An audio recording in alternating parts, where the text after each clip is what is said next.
কালী পুজোর দুপুরটা যাওয়ার পর বিকেলবেলা আমি আর ভাই স্কুটি নিয়ে বেরিয়ে পড়েছিলাম সোমরা যাব বলে। তো হাটের মাঝখান দিয়ে আমি আর ভাই বেরিয়ে পড়েছিলাম সোমরা যাওয়া বলে। স্যান্ডউইচ খেতে ভাই বলল, কিন্তু আধেক রাস্তায় মনে পড়লো যে আজকে তো মঙ্গলবার কালী পুজো হয়েছে, স্যান্ডউইচ তো পেঁয়াজ দেয় থাকবে, খাবে না। তাহলে রাস্তায় যেহেতু বেরিয়ে পড়েছি তাহলে একটু ঘুরে আসি, সেই জন্য ভাই আর আমি একটু সোমরা অবধি একদম পুরো গেছিলাম। যে সন্ধে হয়ে গেল, তখন জেঠু ফোন করলো, সেই জন্য বাড়ি ফিরলাম। বাড়ি ফিরে অনেক কাজ আছে, ঠাকুর বের করতে হবে। তো বাড়ি ফিরেই ভাই কাজে লেগে পড়েছে একদম। সকালে যে ফুলগুলো দিয়ে পুজো হলে সেইগুলো এখন ঝুড়িতে পড়ছে, এগুলো জলে বিসর্জন দেওয়া হবে। এইগুলো না পরিষ্কার করে ঠাকুরকে বাইরে বের করে যাবে না, বাইরেই মায়ের বরণ হবে। সেই জন্য ভাই এগুলো পরিষ্কার করে একদম ঝুড়িতে তুলে ফেলছে। এদিকে বাইরে সব বরণ করার জন্য বড় মা কাকিমারা সব রেডি করে ফেলেছে। এদিকে ঠাংমা বরণ করবে, ঠাংমাই প্রতি বছর বরণ করে, ঠাংমা এদিকে বরণ করে দিয়েছে মায়ের। তো বরণের যা রিচুয়ালস হয় সেইগুলোই করছে, মাকে বরণ করছে পান সুপারি দিয়ে। তো আমি এইসব রিচুয়ালসের অনেক কিছুই জানি না, তো প্রথম দেখছি কালী পুজোর, কারণ প্রত্যেক বছর ভাসানের সময় এই টাইমটা আমি থাকি না। তো এবছর আমি প্রথম থেকে এই টাইমটায় আছি। তো যেমন পুজোতে হয় মাকে বিদায়ের সময়, সেই রকমভাবেই বরণ করছে ঠাংমা।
বরণ শেষে ঠাকুমা এখন মা কালীকে আলতা পরাচ্ছে।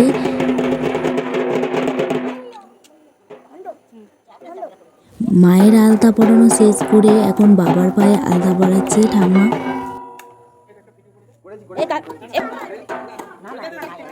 বড় জেঠুর নাতনি, ডাকনাম উমা।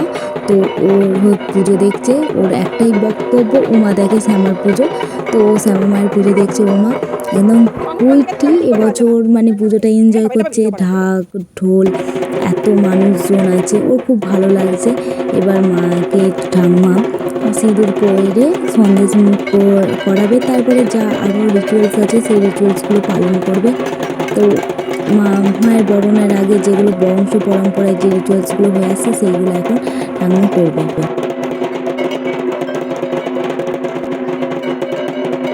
বরণ পর্ব সমস্ত শেষ হয়ে গেছে। এবার মাকে নিয়ে যে বরণের জিনিসপত্রগুলো আছে সেইগুলো 7 পাক ঘুরে ঠাকুর দালান, যেখানে পুজো হয়েছিল মায়ের বেদিতে, সেই বেদিতে গিয়ে সমস্ত কিছু রেখে দিতে হয়। এইটাই নিয়ম। এই নিয়মটা 7 জন নাহলে 5 জন মানে বিজোড় সংখ্যা দিয়ে করতে হয়। 7 পাক নাহলে 5 পাক নাহলে 3 পাক, যার যতটা। এবারে করা হয়েছে 7 পাক দিয়ে, 7 পাক করার পর এবার মায়ের বেদিতে গিয়ে সবাই একে একে সাজিয়ে রেখে দিয়ে হলো। এবার মায়ের বেদিটা পুরো একদম ফাঁকা। কিছুক্ষণ আগেও মা ছিল, এখন পুরো বেদিটা এখন ফাঁকা, তোমরা দেখতেই পাচ্ছ।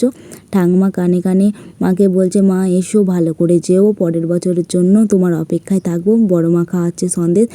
তো এরপরে যে সিনটা হচ্ছে কনকাঞ্জলি।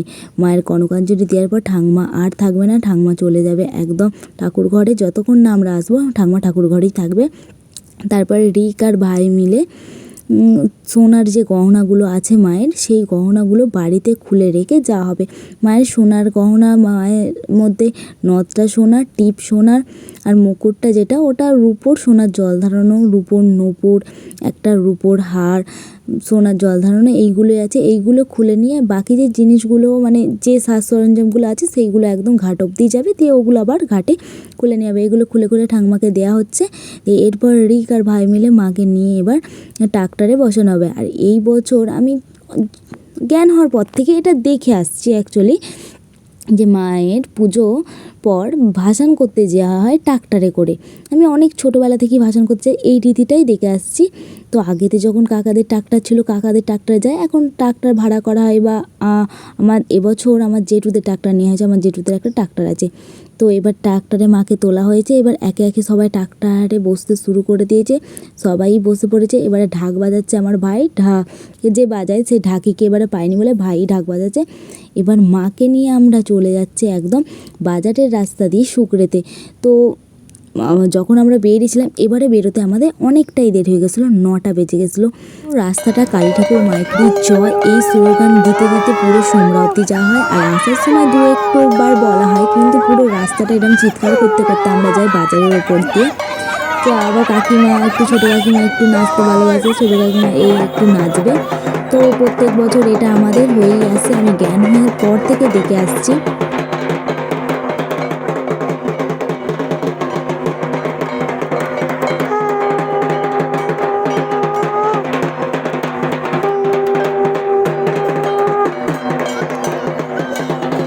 দরবারে বড় জেঠুর মেয়ে যবে থেকে বিয়ে হয়েছে, জামাইবু তবে থেকে আমাদের সকলকে ভাসান করতে নিয়ে যাওয়ার সময় আইসক্রিম খায়। সেই জন্য রাস্তায় এখানে দাঁড় করানো হয়েছে যে আইসক্রিম খাওয়াবে। এই তো আইসক্রিম সবাই খাচ্ছে, যে মানে জামাইবু কিনে দিয়েছে।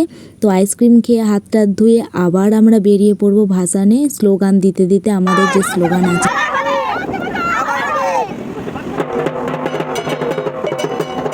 চিল্লাতে চিল্লাতে যাচ্ছি, রাস্তার লোকজন আমাদের ঘরে হাঁ করে দেখতে দেখতে যাচ্ছে কি এমন হয়েছে। আমরা এরকম চিল্লাতে চিল্লাতে একদম সোমরা বাজার ঢুকে পড়েছি, সোমরা বাজার একদম চলে এসেছি। সোমরা বাজার পার হয়ে রেলগেট পার হয়ে এবার সুকুরিয়ার ঘাটে যাব। তো রাস্তার লোকজন আমাদের চিল্লানি দেখে মানে হাঁ করে দেখছে। আর আমরা এই রাস্তা পার হতেই একটা বিয়ে বাড়ি ছিল, বিয়ে বাড়ির লোকগুলো তো মানে ভাবছে এরা এরকম চিল্লাতে চিল্লাতে যাচ্ছে কেন। তো সবাই বুঝতেই পারছে ঠাকুর ভাসানো যাচ্ছে, দেখতেই পাচ্ছে সবাই সেজে গুজে রাস্তায় দাঁড়িয়ে আছে, সব বিয়ে বাড়ি হচ্ছে একটা পাশে, আর আমরা তখন ঠাকুর ভাসান করতে যাচ্ছি।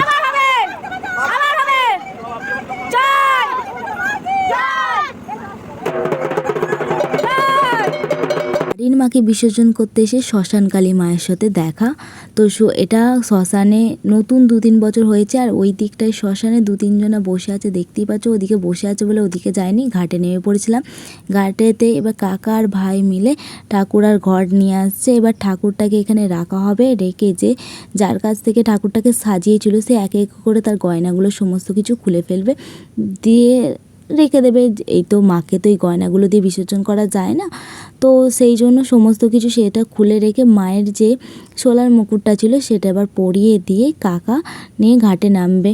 থেকে কষ্টের মুহূর্ত এইখানটা, মাকে সারাদিন পুজো করে মায়ের সমস্ত কিছু নিয়ম করে মাকে যখন জলে বিসর্জন দিতে হবে সেটা কষ্টের, কিন্তু আমাদের সনাতন ধর্মে তো মায়ের মূর্তি পুজো করার পর তাকে বিসর্জনই দিতে হয়, এটাই তো রীতি হয়ে আসছে।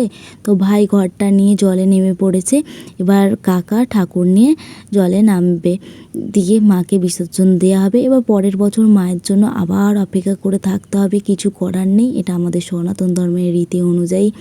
দিয়ে 7 পাক নাহলে 3 পাক দিয়ে কাকা এবার বিসর্জন করে দেবে মাকে। আর আমরা দূর থেকে মায়ের বিদায় দেখব, মনটা খারাপ করে আবার বাড়ি চলে যাব, কিছু আর করার নেই। ঘটে জল নিয়ে আবার মাকে রেখে দিয়ে আমরা বাড়ির পথে বেরিয়ে পড়লাম। বাড়ির পথে বেরানোর পর দেখলাম যে একদম ট্রেন আসছে। তো ট্রেনটা যেহেতু আসছে সেই জন্য একটু দাঁড়িয়ে পড়লাম, দূর থেকে দেখছি ট্রেনের ছটাটা পড়ছে। তো সেই জন্য আমি একটু দেরি করে ফেললাম যে ভিডিওটা দেখি। তো ভোটের আগে যেহেতু এই ট্রেনটা প্রচুর তোমরা মানে এত ভিড় হয়েছিল কামরাগুলোতে, মানে লোকের টিকটিকি ভিড়। মোবাইলে ওটা অতটা ধরেছি কিনা আমি বলতে পারছি না, কিন্তু সামনে থেকে তোমরা বুঝতে মানে তো কী বলবো, না দেখলে তোমরা বিশ্বাস করতে পারবে না, সব বাড়ি ফিরছে, ভোট দেবে বলে সব বাড়ি ফিরছে। তো যার সময় যে বিয়ে বাড়ির লোকগুলোকে দেখলাম কিছুক্ষণের মধ্যে, দেখলাম তারাও রেলগেটের এখানে দাঁড়িয়ে আছে বাড়ি ফেরার তাড়ার জন্য, যেহেতু গেট পার হয়েছে। কিছু কিছু জন আবার মানে ঘুরে ঘুরে দেখছে। আমরা তো কিছুক্ষণ আগে চিল্লাচ্ছিলাম, এখন একদম চুপচাপ। এখন কটা বাজছে দেখতেই পাচ্ছ, এখন আমরা বাড়ি যাচ্ছি ঠাকুর বিসর্জন করে ট্রাক্টরে করে। আর সেদিনকে এত হাওয়া দিচ্ছিল বলার কোনো কথাই থাকে না, প্রচণ্ড হাওয়া দিচ্ছিল, এত হাওয়া দিচ্ছিল যে তারপরের দিন আমাদের ঠান্ডা লেগে গেছিলো। তো গাড়ি এবার যাওয়ার সময় হুড় হুড় করে যাচ্ছে, প্রচণ্ড জোরে যাচ্ছে, আসার সময় খুব আস্তে আস্তে আসছিলো, এখন খুব জোরে জোরে যাচ্ছে। বাড়ি গিয়েই যে জায়গাটায় যাওয়া সেটা হচ্ছে ঠাকুর মন্দির। ঠাকুর মন্দিরে গিয়ে দেখলাম ঠাংমা একদম বসে আছে শূন্য বেদিতে। ঠাংমারও মনটা খারাপ, কারণ মা চলে গেছে। তারপরে রাত হয়ে গেছে, বাড়ি যেতে হবে বলে আলু পোস্ত আর ডাল খেয়ে নিরামিষ বাড়ি চলে গেলাম। ভালো লাগলে চ্যানেলটা সাবস্ক্রাইব করো।